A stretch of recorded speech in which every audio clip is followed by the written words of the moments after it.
qu'il y a de fort dans le film, c'est qu'elle traverse les époques. Donc le film est situé en 48, mais il se termine aujourd'hui. Oui.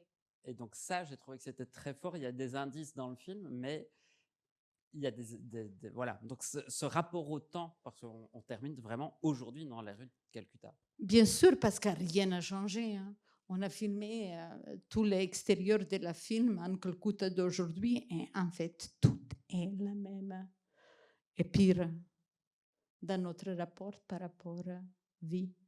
Oui, c'était ça l'idée. L'idée, c'était assez simple, mais fort. Hein? Voilà. Alors... Non, on a pensé de commencer avec noir et blanc et après aller vers la couleur.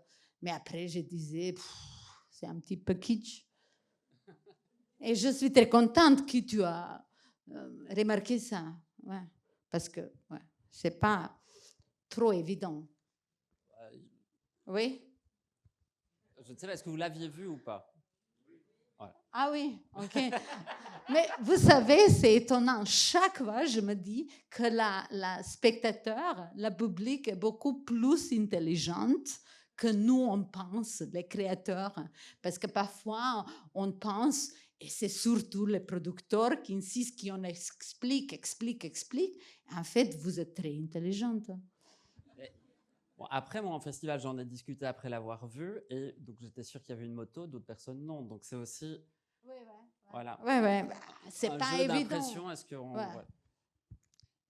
comment c'est construit? Enfin, parce qu'il y a une construction, justement. On part du jour 6, on arrive au jour 0. À quel moment c'est arrivé? Est-ce que ça a été... Est-ce que c'est un effet de montage ou pas du tout? Parce que je pense que c'est écrit comme ça, mais voilà. Au début, c'était écrit comme ça, et après, on a pensé peut-être c'est trop. C'était écrit au contraire, 1, 2, 3, 4. Et pendant la création des scénarios, on a pensé de 7 sins, de 7 sins. Péché, voilà, on a pensé, mais je trouve c'était difficile à trouver dans le scénario, dans ces journées, dans ce fond de son être, c'était un petit peu trop et peut-être trop symbolique. Et après, à un moment, on se disait, peut-être ça ne va pas marcher. On a tourné le film sans l'idée des journées, pas du tout. Et après, pendant le montage, on a essayé et ça marchait parce que c'est vraiment quelque chose, c'est un effet dramaturgique aussi.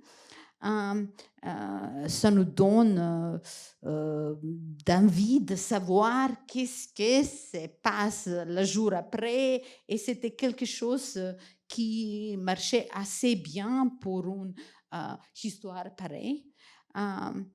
Et après, c'était devenu l'idée de cette journée-là de création. Et ça marche très bien parce que c'est la création d'elle.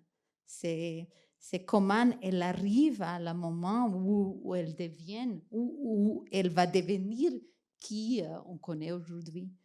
Et parfois, c'est intéressant. Parfois, peut-être, on pense que, bien sûr, tout est réfléchi, mais aussi, il faut que vous sachiez que parfois, il y a des moments de hasard.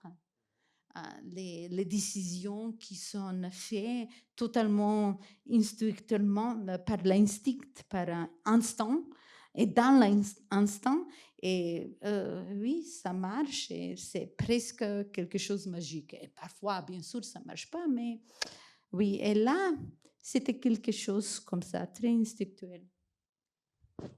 Moi, en voyant le film, je trouvais que Noomi Rapace, dans le film, te ressemble très fort. Et donc voilà, donc du coup, c'est pas du tout une question, mais est-ce que tu as conscience de ça ou pas? Non. Voilà. Et je veux bien savoir comment elle est arrivée sur le projet. Est-ce que tu as écrit en pensant à elle? Enfin, comment... Voilà. Non, je n'ai pas écrit en pensant d'elle, mais pendant la création pendant l'écriture de la scénario, la personnage, c'était évident que c'est un personnage, comme je dis, très rébellieuse et un petit peu punk. Et là, à la moment du casting, c'était la première idée. Et en fait, je pense que c'est Sébastien qui l'a dit peut-être Noomi Rapace. Hein. J'ai dit Noomi Rapace, mais oui, Millennium, c'est Noomi Rapace, bien sûr. Mère Teresa, c'est Noomi Rapace. Et on l'a contactée et elle a vu Petrunia, qui tu as montré ici. Et elle a dit, ah oui, peut-être, oui. Et on s'est vu à son vie, à son ville où elle habite. Et c'était une rencontre, parfois, on se trouve. Et on s'est trouvé tout de suite. Et moi, j'adorais qu'elle est petite. Parce que moi, je suis petite et quand tu rencontres quelqu'un qui est plus petite que toi, tu es très contente. J'ai dit, oh, j'adore, tu es tellement petit, plus petit que moi, c'est magnifique. Elle m'a dit, mais désolée, pourquoi tu m'as dit ça? Pourquoi tu es en train de me dire ça? Elle était vexée. Mais après, c'était une vraie raconte créative. Une vraie création entre nous deux. On a travaillé pendant longtemps, hein, un an, plus qu'un an, presque un an et demi. Un échange non-stop. On a parlé de... Oui, c'était un vrai processus commun pour lui aider à incarner complètement le personnage de Mère Teresa. Et peut-être, qu'est-ce que tu es en train de dire qu'elle me ressemble, c'est seulement à cause de l'accent. Non, enfin bon, voilà. Non, c'est pas. Oui, je pense. Ah ouais, non. Oui, elle a travaillé avec un grand spécialiste à Hollywood, à Los Angeles, pour avoir mon accent. Alors, c'est peut-être ça. Est-ce qu'il y a déjà une question dans le public éventuellement? Ce qui va faire mon sport du jour en plus. Là, il y a un autre mic. Je n'ai pas de collègue dans la salle. Ah, ouais. Madame, le film est magnifique. Il nous a mis dans beaucoup de questions. Moi, j'apprécie vraiment. Et moi, personnellement, j'ai travaillé avec les mères Calcutta en Égypte, avec Mère Teresa elle-même. Et c'était un plaisir, vraiment. Moi, ma question, c'est comment vous critiquez la relation entre l'humanité et Dieu dans votre film? Comment vous voyez cette relation entre Dieu et l'être humain maintenant? Mais moi, je pense, je ne critique pas, non? Dans le film, je ne sais pas si je comprends votre question. Oui, vas-y, en anglais. En français, c'est mieux. Oui, bien sûr. C'est mieux pour tout le monde. One moment, please. Parce que the relation between God and... Une minute. Oui, voilà. Comment le film Mother critique-t-il la relation entre Dieu et l'humanité? Il ne critique pas. Il ne critique pas? Ah, mais non. Pas du tout? Ah, non. Non, mais dites-moi si vous... non, c'est une réflexion par rapport à qui nous sommes comme femmes, comme des femmes. C'est quoi notre position dans la religion, sa position? C'est une femme forte qui, à un moment, décide de faire un choix. Si on analyse le film, le personnage d'Agnieszka et elle, c'est comme un, ils sont un. Et c'est elle partagée entre deux sa ambition, sa mission contre ses motherhood, être une mère, qu'est-ce que ça veut dire? Ses besoins maternels, besoins de chair, les questions qu'on se tous pose. Qu'est-ce qu'on est prêt à donner et qu'est-ce qu'on est prêt à laisser? Je crois que c'est une question à développer et peut-être. Oui. Un grand merci, madame. C'était magnifique. Mais Merci. Désolée si j'ai pas complètement. Oui. je vais rebondir sur cette question de la maternité, parce que c'est un point qui est soulevé dans le film, cette question de est-ce que pour être femme, on doit donner naissance, on doit enfanter quelque part? Est-ce que faire le deuil d'enfanter, est-ce que pour autant on n'est pas mère? Et en fait, Mère Teresa, c'est une mère de tous. C'est devenu une mère universelle, oui. Exactement. Bien sûr pas. Mais bien sûr pas. On a la liberté d'être qui on voudrait bien être. Et c'est ça, le message de la film. C'est ça, sa force. À elle. Bonsoir. Alors, tout d'abord, le film, c'était très intéressant. Et ma question, c'est alors le fait que vous êtes basé sur un personnage, je peux dire, assez unique dans notre monde. Et c'est d'abord pour montrer cette relation motherhood et la mission qu'on a chaque femme, etc. Pourquoi, la première question, c'est pourquoi Madre Teresa? Et la deuxième, c'est est-ce qu'il y a quelques moments dans une pièce de sa vie basée dans une vie réelle d'elle ou juste une fantaisie à votre... Donc, voilà. OK. Merci je beaucoup, vais répondre en première à votre deuxième question. Ça veut dire tout ici, c'est basé sur une recherche profonde. Ça, c'est un travail de 17 ans. En première, on a commencé avec le documentaire et pendant la création de la documentaire, on a eu la chance d'avoir le témoignage de les 5 dernières sœurs qui étaient là avec elle au début de son société. Et beaucoup de scènes dans le film, beaucoup de détails de son personnage viennent des récits de cette femme-là, qui sont malheureusement morts à ce moment. Après, beaucoup de son personnage est basé sur ses propres écrits, son personal diary, qui dépicte ces journées noires où elle est en doute permanent, doute de l'existence de Dieu, doute de son ambition, vanité, etc.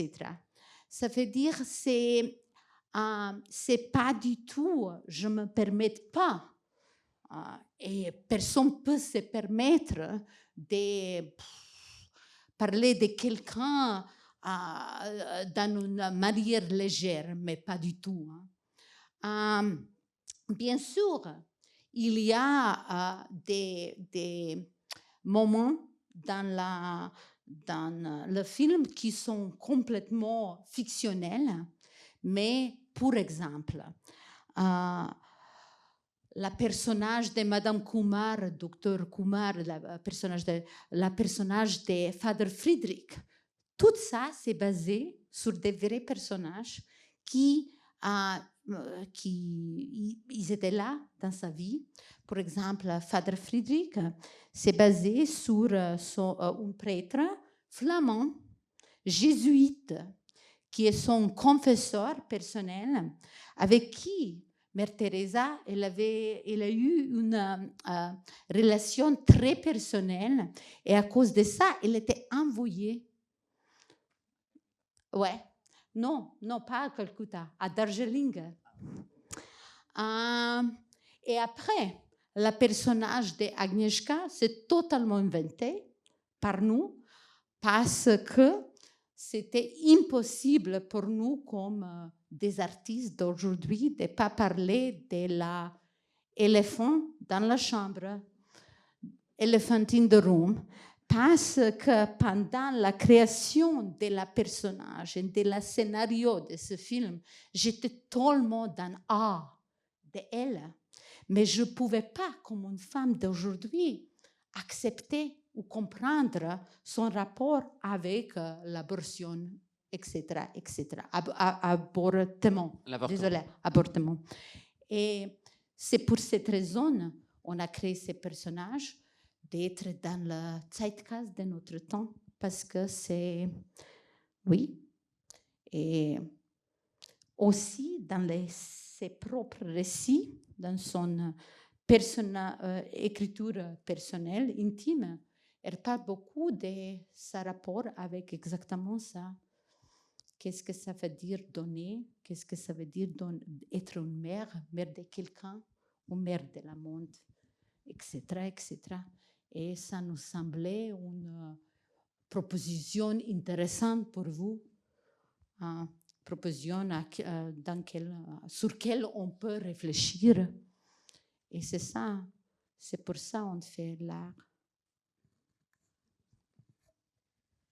J'ai vraiment adoré la bande-son et la musique et les chansons, et je trouve que c'est un choix très courageux de votre part, parce que dans les films sur cette problématique, c'est très rare.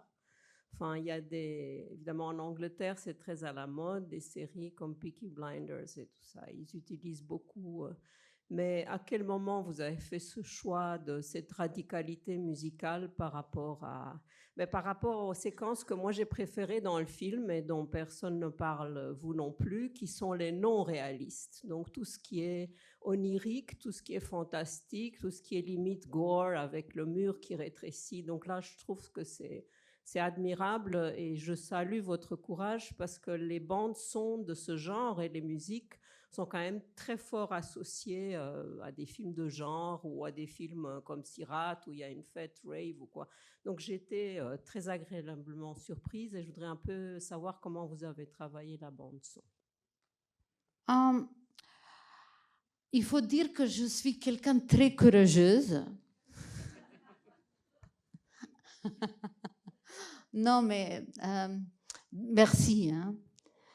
Merci pour tout ce que vous avez dit.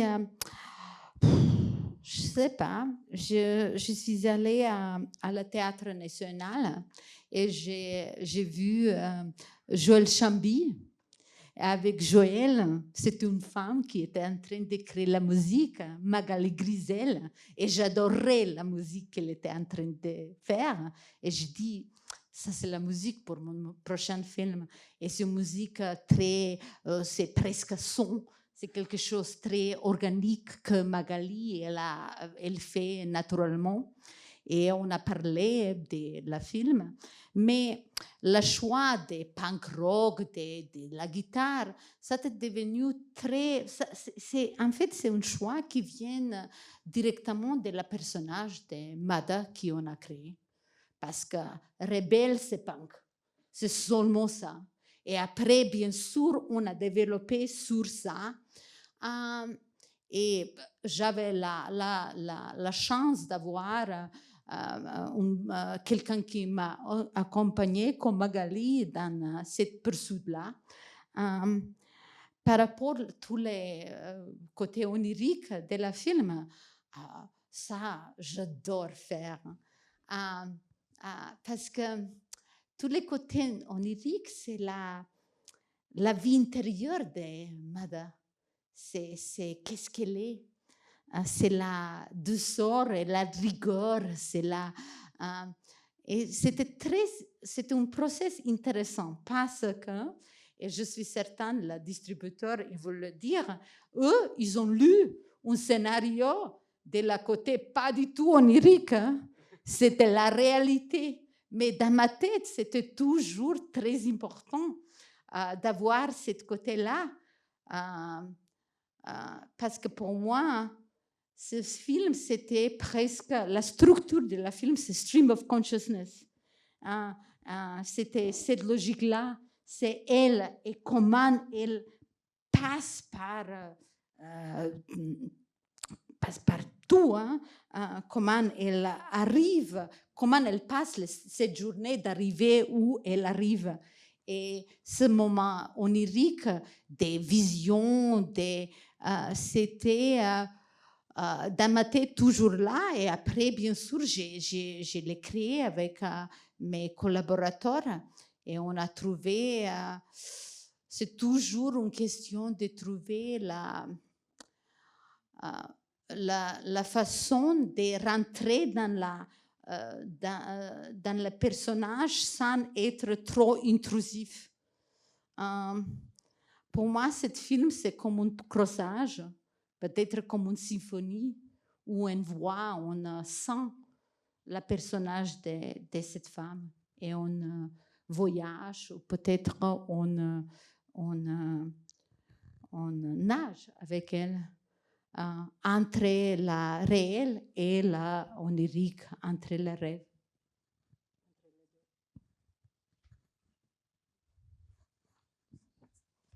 Merci. Bonsoir. Encore bravo pour le film. Je voulais juste vous poser une question par rapport aux acteurs et aux actrices que vous avez mis dans le film. Comment vous avez réussi à les aider à travailler pour le résultat du film? Est-ce que, je ne sais pas si vous avez dans l'équipe ici des gens qui peuvent en parler de l'expérience par rapport au film, mais je veux savoir la préparation, comment vous avez procédé. Oui. Pour exemple, le travail avec... ça dépend de chaque comédien. Ça dépend de quelle école ils viennent. Pour exemple, j'ai fait... mes études à New York. Et là, c'est la méthode d'acting et c'est très précis. Et quand je suis rentrée en Europe, c'était la bordel total parce que tout le monde utilise notre technique. Et là, tu es totalement... oui, en Europe, on a besoin... il faut travailler avec des comédiens pour arriver... Et c'est bien. J'adore des comédiens. J'adore. Et pour répondre à votre question, avec Nomi, pour elle, c'est travailler, répondre à toutes les questions pour incarner totalement le personnage. Et le moment quand elle est là, elle est dans la peau de mère, Teresa, tout est possible. Et j'ai senti ce moment. Mais c'est un travail vraiment rigoureux. Avec tout le reste, c'est un petit peu la même, mais moi, je suis très intuitive.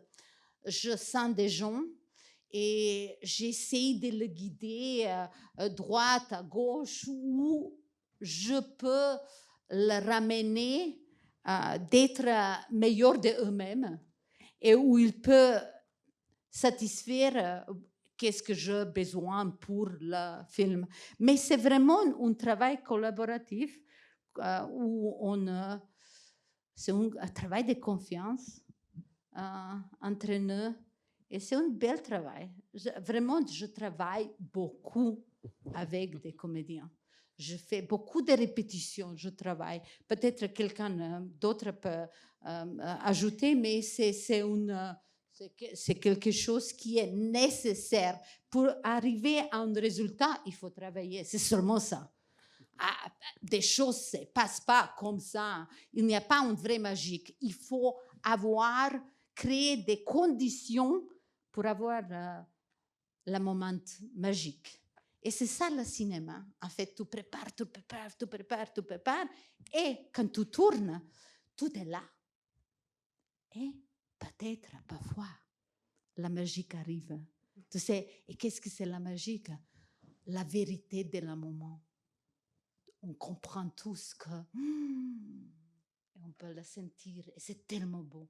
Et ça, c'est le travail, la beauté de la travail dans le cinéma et aussi la beauté de travail avec des comédiens.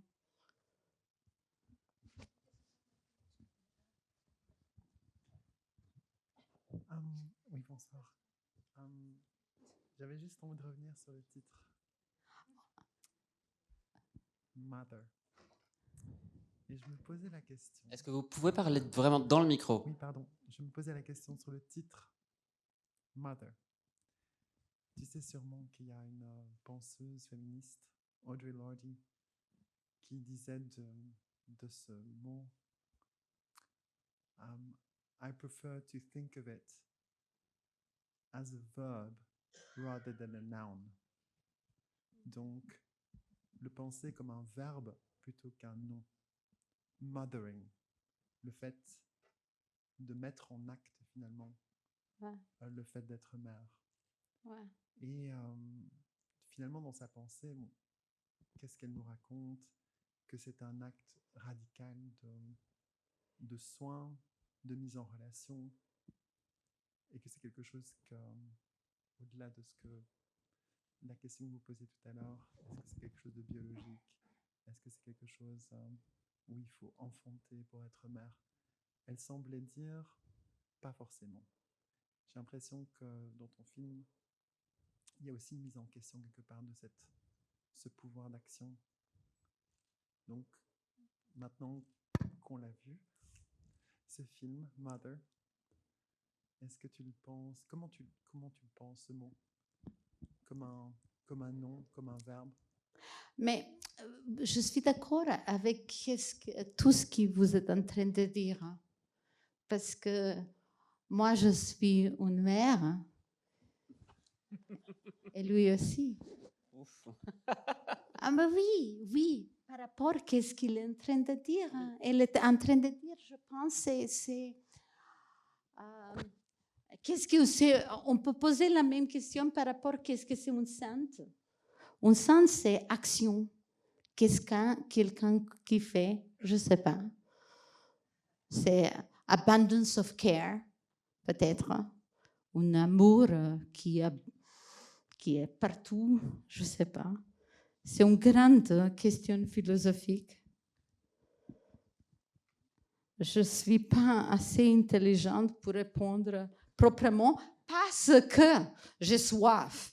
Et ma soeur est à côté de moi, ici devant, en train de dire « Tout le monde veut boire ». Bon. Et là, elle est en train de me totalement dérailler de votre question et votre suggestion magnifique. Vous avez totalement... Oui. Bon, est-ce qu'il y aurait une dernière question avant d'aller boire? Oui, mais on n'a pas le temps. Là, elle est en train de dire Si, allez, si. on boit. Il faut au moins annoncer la dernière question. Donc, ce sera la dernière question. Et ensuite, l'atrium en bas est ouvert pour accueillir. Donc, on a transformé l'atrium en très grand bar pour ce soir. Oui. À mon avis, il a été coupé. On ne vous entend pas. Il faut remonter le loquet. Oui, mais crier, ça va. Là, vous m'entendez? Ah oui, je m'entends aussi. Donc, d'abord, bravo et merci pour ce film. Vraiment, c'était très puissant et je sens qu'il va rester un bon bout de temps avec moi. Donc, merci.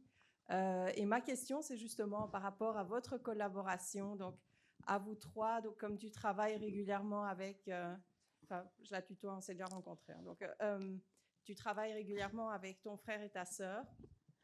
Donc, je voulais savoir, dans ce genre d'énormes projets, est-ce que toute la partie préparatoire, le début, quand tu essayes de trouver ton film, donc au niveau du processus créatif, est-ce que c'est quelque chose où d'abord tu dois le mûrir seul avant de te tourner vers les autres, vers ton frère, vers ta sœur, vers d'autres, ou est-ce que vraiment vous avez développé ça ensemble? Il faut dire qu'il y a 4e personne dans la création et ça c'est une femme belge, Virginie Saint-Martin, c'est la chef opératrice de la film. C'est elle qui fait le cadrage, la lumière. Et est-ce que c'est quelque chose qui... je ne sais pas. Bien sûr, il faut donner de bonnes directions pour une bonne collaboration. Bien sûr, tout commence de moi, mais j'adore le processus de collaborer. Et c'est quelque chose qui... Il y a une telle créativité et tellement beauté dans ça, dans l'échange, qui est la plus importante pour moi. Vraiment, c'est une danse magnifique que je fais avec tous mes collaborateurs créatifs, avec des comédiens. C'est quelque chose qui I cherish. Et j'essaie de... oui, c'est vrai. Je fais l'écriture, je fais le storyboarding, je fais un grand livre d'art, des références. Et après, je donne ça à mes collaborateurs. Et de là, on développe des choses. Et oui, c'est une vraie collaboration. Je ne peux pas dire autrement. Mais ça n'existe pas sans moi. Mais est-ce que le logo de la boîte de production animée, est-ce que l'animation du logo de la boîte de production résume bien votre manière de travailler? Absolument. Absolument. Ça, c'est une animation qui a été faite il y a longtemps par mon frère. Et en fait, la plus grand, c'est Labina, c'est ma sœur. Qui veut aller boire. Oui, et c'est moi et mon frère qui on était en train de se disputer et avoir trop d'imagination, trop des idées. Et elle et donc, si vous met dans la place et on y va ensemble. Et si vous voulez revoir l'animation, il faut revoir le film parce que c'est au tout début du film. Ah oui, ça. Voilà. 5. C'est une manière de boucler. Ah oui, c'est 5. Ah oui, motherhood. C'est ça. Oui. Mais merci beaucoup. Et donc, comme Tine l'a dit, et on l'a dit, voilà, le film sort mercredi prochain. Et c'est très important dans la vie d'un film, ces premiers jours d'exploitation. Oui. Pour rester bankable. C'est ça. C'est à ce moment-là qu'on voit vraiment si on est bankable ou pas. Ouais. Une bonne fin de soirée à tous. Et donc, il y a un bar ouvert juste à la sortie de salle.